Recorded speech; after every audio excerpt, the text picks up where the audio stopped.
Bien, hasta ahora hablamos de liberación de neurotransmisores, dijimos que hay distintos neurotransmisores, acá estuvimos nombrando algunos, dopamina, serotonina, glutamato, GABA, etc. ¿Sí? Existen en realidad muchísimos neurotransmisores distintos en nuestro cerebro y uno puede clasificar a esos neurotransmisores por su respuesta evocada, si es excitatoria o inhibitoria. ¿Sí? Un neurotransmisor excitatorio, como decía antes, excita la membrana, la acerca hacia su umbral para disparar potencial de acción, y un neurotransmisor inhibitorio lo que hace es hiperpolariza la membrana, alejándola de ese umbral de disparo de potencial de acción. ¿Sí?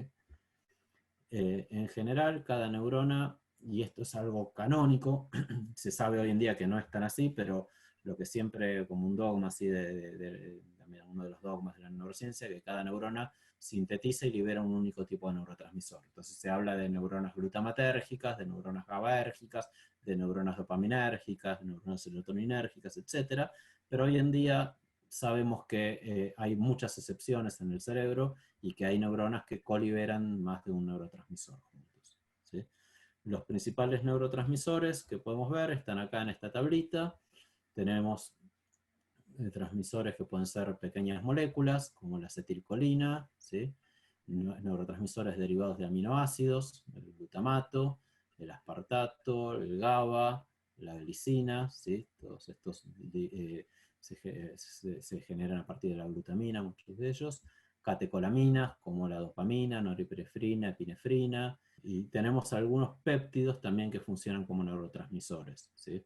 O neuropéptidos, en este caso la encefalina, pero en este ejemplo, pero hay otros. Entonces, yo les decía que para detectar, para saber si una sustancia era neurotransmisor, tenía que estar presente en la neurona presináptica, y acá hay distintas maneras de ver si una neurona, o identificar la naturaleza de una neurona, a ver si esta neurona, por ejemplo, en este caso de acá, es GABAérgica o no. Y para eso acá hay distintas estrategias, ¿sí? Una de ellas es hacer una detección de GABA, ¿sí?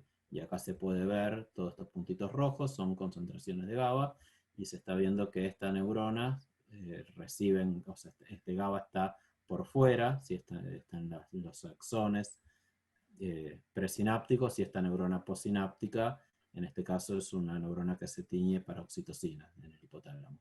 Pero después podemos ver que hay neuronas que, o sea, otra manera de estudiar es ver si se fabrica la enzima sintetizadora del GABA, ¿sí? En este caso GABA65, GABA67, que son enzimas que participan en la síntesis del GABA, y si uno detecta que esas enzimas están presentes en determinada neurona, puede decir que esas neuronas son neuronas GABAérgicas o no, y después estudiar, además de GABA, qué otro marcador o qué tipo de neuronas. Yo les decía que el reciclado también era muy importante, ¿sí? Ese reciclado tiene que ver con el lavado del neurotransmisor. Yo les había comentado el ejemplo de la dopamina con la cocaína. Acá en esta filmina de acá hay un ejemplo de cómo la glía, y los astrocitos envuelven la sinapsis, este botón sináptico y la densidad posináptica es envuelta por astrocitos, y uno de los roles que tienen los astrocitos es también lavar este glutamato en las sinapsis excitatorias, lavar el glutamato es el neurotransmisor excitatorio por excelencia, a través de transportadores de glutamato, ¿sí? Entonces lo que hace el astrocito es, se libera el glutamato se pega en los neurotransmisores, pero a su vez es captado, todo ese glutamato que puede difundir al medio ambiente es captado por los astrocitos para pasarlo a glutamina, y una vez que es pasado a glutamina, por una enzima glutamina sintetasa, es devuelto por otro transportador al botón presináptico para que la glutamina pase a glutamato, y ese glutamato a través de transportadores sea llenado a las vesículas. Yo les dije también que los neurotransmisores actúan a través de receptores, ¿sí? Y que las sinapsis químicas son mucho más ricas en cuanto a poder regulatorio que las sinapsis eléctricas. Y gran parte de eso depende de estos receptores, ¿sí? Hay muchísimos tipos de receptores distintos y un mismo neurotransmisor puede tener más de un tipo de receptor diferente. Y ese tipo de receptor, la composición de esos receptores, dependiendo de las subunidades que estén expresando, hacen que esas sinapsis puedan ser regulables, ¿sí? Entonces eso nos da una mayor riqueza en las sinapsis químicas que hacen posible lo que nosotros conocemos como plasticidad sináptica. La plasticidad sináptica es cambiar, básicamente, la fuerza de una sinapsis, ¿sí? O sea, una sinapsis que me venía generando una determinada respuesta, después de un determinado estímulo me genera una respuesta más fuerte o más débil. Y esos procesos de plasticidad sináptica son las bases de lo que nosotros conocemos como aprendizaje, entre otras cosas, ¿sí? Esas potenciaciones o esas depresiones sinápticas. Entonces, bueno, acá vamos a empezar a clasificar un poquitito los receptores de neurotransmisor en función de sus tipos, ¿sí? Tenemos receptores de neurotransmisor que funcionan como canales iónicos, ¿sí? Normalmente están cerrados, cuando llega el neurotransmisor se abre el poro y dejan pasar aniones, cationes, ¿sí? Etc. Entonces estos receptores se llaman ionotrópicos, son receptores que dejan pasar iones. Después tenemos receptores metabotrópicos.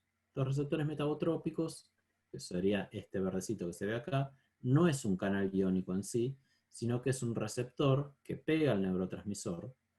Cuando pega al neurotransmisor, activa una cascada de segundos mensajeros, en este caso por proteína G, y esa cascada de segundo mensajero, de una manera más tardía, con un delay temporal, activa un canal iónico por fosforilación, y hace que ese canal iónico ahora se abra y deje pasar una corriente iónica, ¿sí? Para adentro o para afuera, dependiendo de la naturaleza del canal. Entonces, estos receptores metabotrópicos son mucho más lentos que los receptores ionotrópicos, generalmente funcionan modulando la sinapsis, ¿sí? Pero también existen. Bien, entonces, los receptores son específicos de cada neurotransmisor puede tener más de un tipo de receptor, y dependiendo del receptor que estemos hablando, un mismo neurotransmisor puede tener respuestas opuestas. Bien, acá les estoy tirando una cosa nueva, ¿sí? Entonces, dependiendo de qué receptor tengas, por ejemplo, para el GABA les había hablado de dos tipos de receptores, GABA A o GABA B. Ese GABA puede ser excitatorio o inhibitorio dependiendo de qué tipo de receptor esté activando. Entonces, vamos con los receptores ionotrópicos primero, ¿sí? Los receptores ionotrópicos son los más rápidos que vamos a encontrar. ¿Por qué? Porque cuando se une un neurotransmisor abre un poro y ya eso deja pasar una corriente iónica. Acá tenemos ese retraso sináptico que les hablaba, de 2 a 3 milisegundos.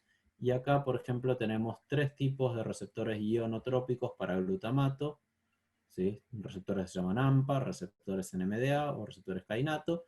Y a su vez podemos tener variantes dentro de estos receptores AMPA, variantes dentro de los receptores NMDA, o variantes dentro del receptor kainato, dependiendo de la combinación de subunidades que tengan estos receptores. Entonces, ahí ya nos va abriendo este abanico de respuestas que un único neurotransmisor nos puede dar, ¿sí?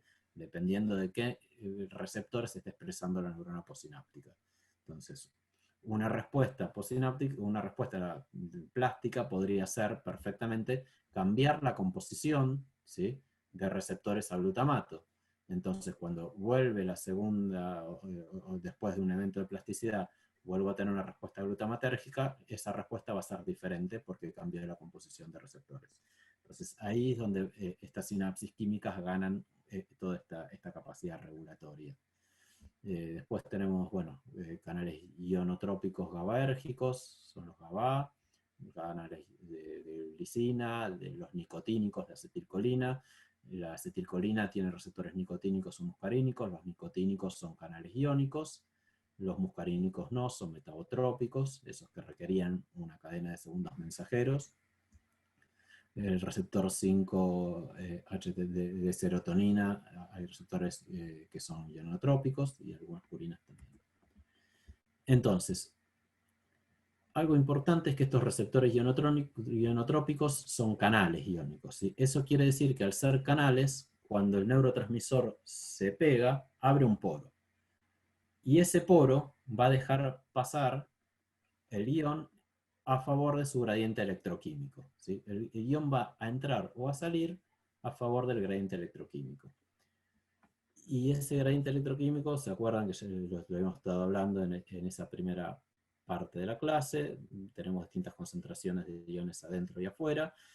El gradiente electroquímico no está dado solo por la diferencia de concentración química, sino también por la diferencia de potencial eléctrico. Entonces, acá yo quería ejemplificarles esto con un ejemplo, donde tenemos una neurona, ¿sí?, que está siendo registrada, ¿sí? Acá estamos registrando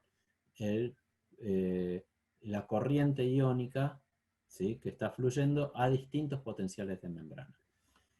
Estas técnicas de registro, esta técnica se llama voltage clamp, dispatch clamp, ¿sí?, uno lo que puede hacer es con este electrodo es fijar un voltaje al cual está midiendo la neurona y ver los cambios de corriente que suceden a ese voltaje, ¿sí? Entonces, básicamente yo lo que hago con este electrodo es un circuito de retroalimentación que está conectado a un amplificador y ese amplificador a una computadora. Yo le digo, manteneme la neurona a menos 90 milivolts, ¿sí?, y registrame los cambios de corriente que vos veas. Entonces es lo que estoy viendo acá, ¿sí? Está registrando la neurona a menos 90 milivolts y de repente yo con esta pipeta le tiro GABA a esta neurona.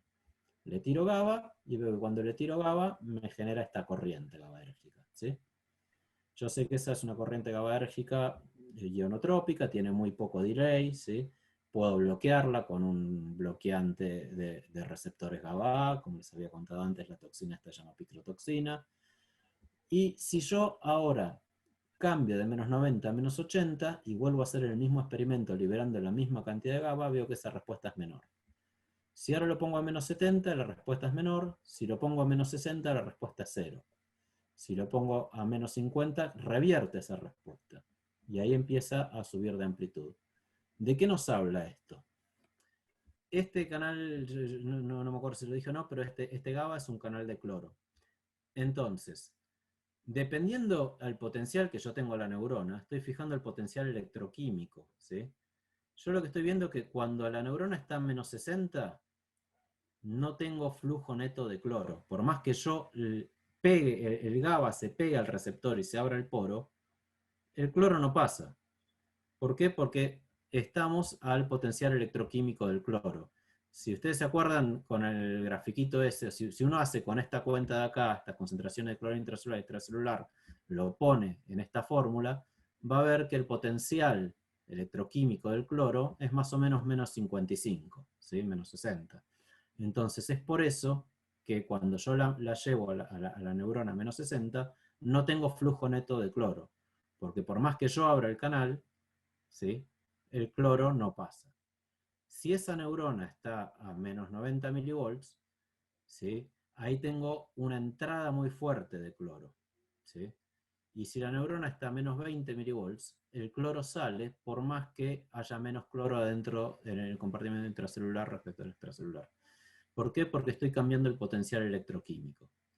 Y esa entrada o salida de cloro, ¿sí?, lo puedo ver acá. Acá, por ejemplo, se calculó para este ejemplo de acá, el potencial de reversión del GABA es menos 58 milivolts. Eso quiere decir que a menos 58 milivolts no tengo flujo de cloro. No entra ni sale cloro, ¿sí? Y eso va a pasar lo mismo para todas las sinapsis. Para las excitatorias pasa lo mismo. Cuando el glutamato se pega a los receptores glutamatérgicos del tipo AMPA, se abre un canal catiónico. Y la corriente catiónica que pase por ese canal va a depender de si esa neurona está a menos 70, a menos 110 milivolts o a menos 60 milivolts, ¿sí? La idea es que con este electrodo que yo estoy midiendo la corriente que pasa por esta neurona, por esta membrana, ¿sí?, que en realidad esa corriente que pasa por esa membrana, a ver si lo puedo abrir acá, si venimos acá, la corriente que pasa por la membrana va a depender solamente de los canales, ¿sí?, que están involucrados, ¿sí? Yo acá tengo una sinapsis, ¿sí? Esta sinapsis me va a abrir, ¿sí?, es una sinapsis GABAérgica, llega al GABA, ¿sí?, vamos a ir, bueno, llega al GABA, me abre, se pega en el receptor de GABA y me abre un canal de cloro, ¿sí? Ahora bien, el flujo de cloro para adentro o para afuera de la célula va a depender de dos cosas. Por un lado, de la concentración de cloro, pero por otro lado, del potencial eléctrico al que esté esta membrana. ¿Sí? Si esta membrana está a menos 70 milivolts, el cloro tiene un potencial electroquímico de menos 58 milivolts, lo vimos recién acá. ¿Sí? Eso quiere decir que a menos 58 milivolts, por más que llegue una sinapsis, me active el botón, se libere el GABA de la vesícula, se pegue en el neurotransmisor al receptor y se abre el canal de cloro, si yo estoy a menos 58 milivolts, por más que ese canal de cloro esté abierto, no voy a tener flujo neto de cloro. ¿Por qué? Porque el cloro está en su equilibrio electroquímico. ¿Sí? Tiene, Perfecto. eh, eh, tiene por un lado la fuerza química para entrar, pero por otro lado la fuerza eléctrica le dice que no, que salga. Entonces está en equilibrio. ¿Sí? Si yo me voy a valores más negativos, vemos que el cloro entra a la célula. Y si me voy a valores más positivos, el cloro sale.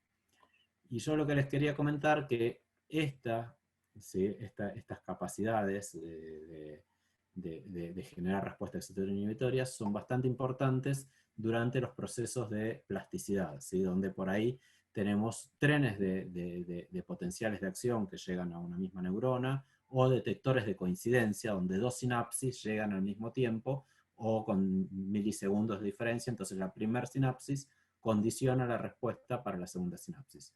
Y esos procesos son muy, muy, muy importantes en estos procesos de plasticidad, donde terminan haciendo que un circuito que en donde yo te da una respuesta A, me da una respuesta B, después el proceso plástico me da una respuesta distinta.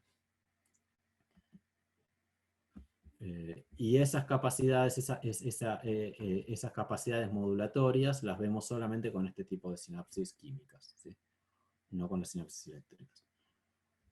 Bueno, acá veíamos un poco receptores ionotrópicos. Los metabotrópicos ya les había comentado antes, están asociados a proteína G, ¿sí? Ya no es un canal, sino que es un receptor, se pega, el neurotransmisor se pega al receptor, lo que hace es unir el receptor con el neurotransmisor, une el complejo de la proteína G, fosforila ese complejo, libera una subunidad, y esa subunidad viaja por la membrana para fosforilar, en este caso, o en algunos casos de fosforilar, canales iónicos, y hacer que un poro que estaba cerrado se abra, o un poro que estaba abierto se cierre.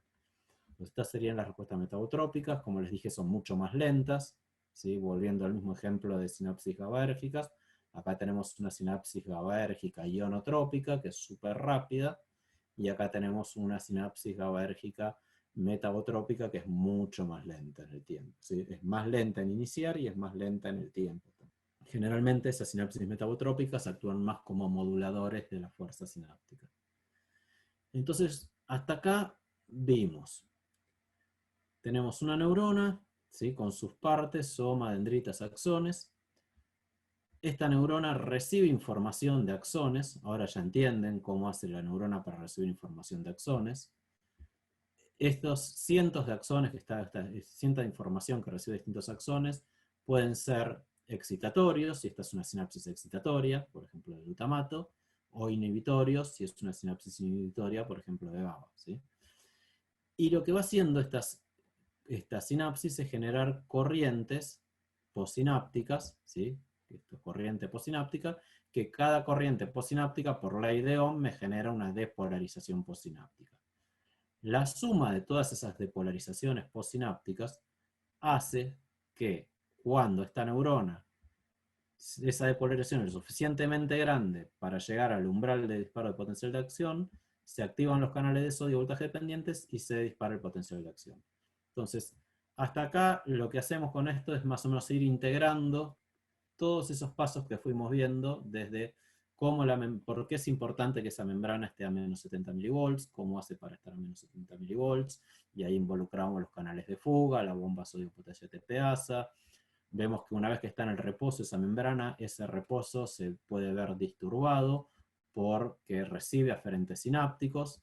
Esos aferentes sinápticos también tienen que ver con un disparo potencial de acción en la neurona presináptica, la liberación de neurotransmisor, activación de canales, y esos canales me generan corrientes postsinápticas, ¿sí? Que se traducen en potenciales postsinápticos, y esos potenciales postsinápticos hacen que esa neurona se active o no se active. ¿Sí? Bien, entonces estas neuronas no están solas en el cerebro, sino que están muy organizadas en circuitos neuronales, y estos circuitos neuronales, así como nosotros podíamos hacer un análogo eléctrico de una neurona, podemos hacer un análogo eléctrico de un circuito neuronal, ¿sí? Donde tenemos, por ejemplo, neuronas, estas serían las mismas neuronas piramidales que les mostré al principio en los dibujitos de Ramón y Cajal, o en el cerebrito del ratón GFP. Estas neuronas piramidales reciben información, la información viene de otras regiones de la corteza o de interneuronas locales, ¿sí? Que reúnen la actividad de estas neuronas, mandan información hacia otras regiones del cerebro o hacia otras interneuronas locales que también modulan la actividad de esta misma red, y así se forman los microcircuitos neuronales, ¿sí? Que están compuestos no por un único tipo de neuronas, sino por distintos tipos de neuronas. Estos distintos tipos de neuronas forman circuitos complejos, pueden ser neuronas de diferentes formas, ¿sí? Como podemos ver acá, diferentes, se pueden clasificar por la forma, por ejemplo, neuronas unipolares, cuando tenés dendrita para un lado, axón para el otro, bipolares, multipolares, podemos hablar de neuronas excitatorias o inhibitorias, dependiendo del neurotransmisor que liberen, podemos hablar de distintas clasificaciones, ¿sí? Y bueno, y hasta acá yo creo que más o menos vamos terminando por ahí con la clase. No voy a seguir mucho más.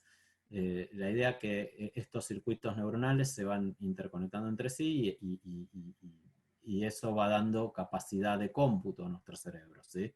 Y esa capacidad de cómputo es susceptible a ser cambiada en base a la experiencia por estos procesos de plasticidad que tienen que ver con, básicamente, del flujo de información por estos circuitos y qué tipo de receptores y neurotransmisores están involucrados.